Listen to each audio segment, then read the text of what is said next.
اسمی official news YouTube channel پر آپ سب کو خوش آمدید۔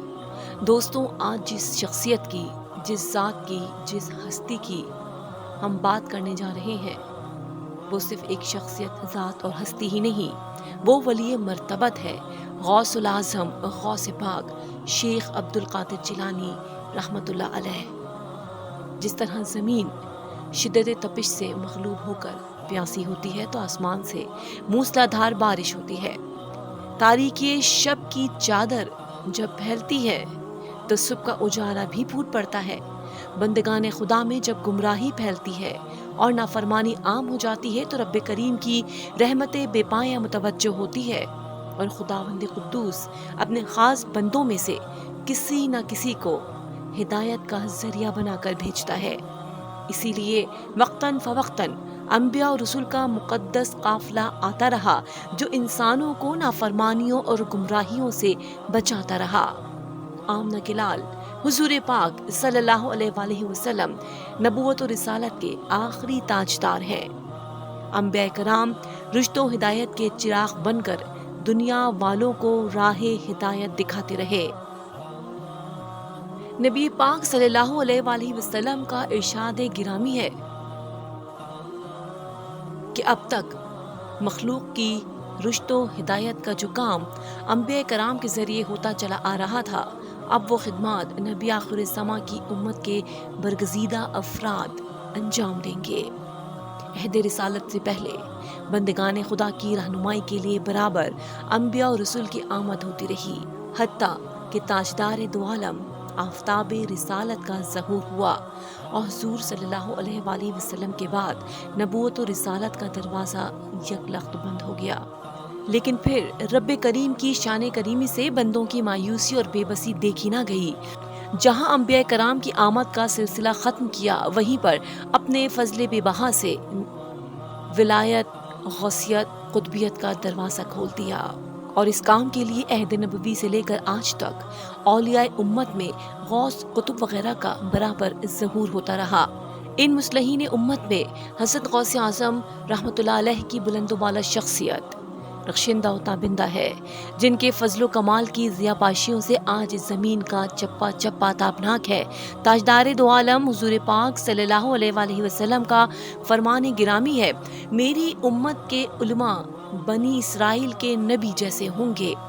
علماء امت کی یہ شرافت و فضیلت رسول محترم صلی اللہ علیہ وآلہ وسلم کا صدقہ ہے، اور فضیلت و عظمت کی یہ شان تاجدار جیلانی سرکار غوث اعظم رحمت اللہ علیہ کی ذات صفات میں بدرجہ کامل و اکمل موجود تھی۔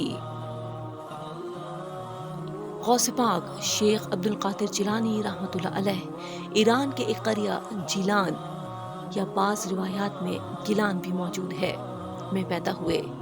470 یا پھر 471 ہجری نبوی میں آپ رحمت اللہ علیہ کی پیدائش قلم بند کی گئی ہے۔ اسی مناسبت سے آپ رحمت اللہ علیہ جیلانی یا گیلانی کہلاتے ہیں۔ 33 سال تدریس اور فتویٰ نویسی میں گزرے، 40 سال تک مخلوق کو اپنے وعظ اور خطابات کے ذریعے راہ راست کی طرف بلاتے رہے۔ 90 سال کی آپ رحمت اللہ علیہ نے عمر پائی، اور روایت ہے کہ 561 ہجری میں آپ رحمت اللہ علیہ کا وصال ہوا۔ 488 ہجری میں جب آپ کی عمر شریف 18 برس تھی، بغداد شریف تشریف لائے اور یہاں کے علماء و مشائخ سے پہلے قرآن کریم کو نقلاً و عقلاً تجوید سے ختم فرمایا، اور اس کے بعد جید عالموں اور محدثوں سے حدیث کی سماعت فرمائی، اصول و حدیث، فقہ، تفسیر اور دیگر علوم و فنون کی تکمیل فرمائی، اور صرف علماء بغداد ہی نہیں بلکہ ملک کے تمام علماء سے آگے نکل گئے اور علماء و فضلہ کے مرجع بن گئے۔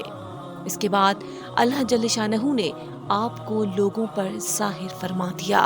تمام لوگوں کے دلوں میں آپ کی عظمت اور محبت پیدا کر دی، قطبیت کبریٰ اور ولایت عظمیٰ کے مرتبے پر فائز فرما کر تمام علماء و فضلاء کو آپ کی طرف متوجہ کر دیا۔ آپ کا قلب مبارک جو اسرار الہی کا دریا تھا، زبان کے ذریعے اس دریا سے حکمت کے چشمے جاری کر دیے۔ ملکوت اعلیٰ سے زمین کی تہ تک آپ کے کمال و جلال کا اعلان فرما دیا گیا۔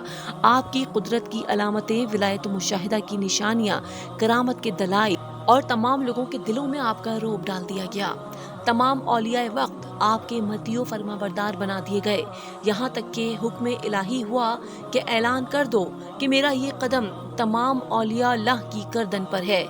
آپ کے اعلان کرتے ہی تمام اولیاء وقت، خواہ حاضر تھے یا غائب، نزدیک تھے یا دور، ظاہر تھے یا چھپے ہوئے، اپنا اپنا سر جھکا لیا اور آپ کے مطیع ہو گئے، اس امید پر کہ آپ کی اطاعت کے ذریعے ہمارے مرتبے بلند ہوں اور اس بات کے خوف سے کہ آپ کی نافرمانی سے ہماری ولایت نہ چھن جائے۔ حضرت شیخ قطب وقت غوث اعظم خلیفۃ اللہ وارث کتاب الہی نائب رسول صلی اللہ علیہ وآلہ وسلم سلطان طریق اور مخلوق میں تصرف کرنے والے ہیں۔ دوستوں، سیدنا غوث اعظم رحمۃ اللہ علیہ کے بارے میں اگر بات کی جائے، ان کی خصوصیات اور ان کا حلیہ مبارک ہم آپ کو بتائیں تو آپ درمیانہ قد، فراخ سینہ، آپ کی داڑھی مبارک دراز تھی، چہرے کو گھیرے ہوئے تھی، آپ کے دونوں آبرو ملے ہوئے اور بلند تھے، آپ ذی وقار، نرم گفتار، کم گو اور اہل علم میں ممتاز تھے۔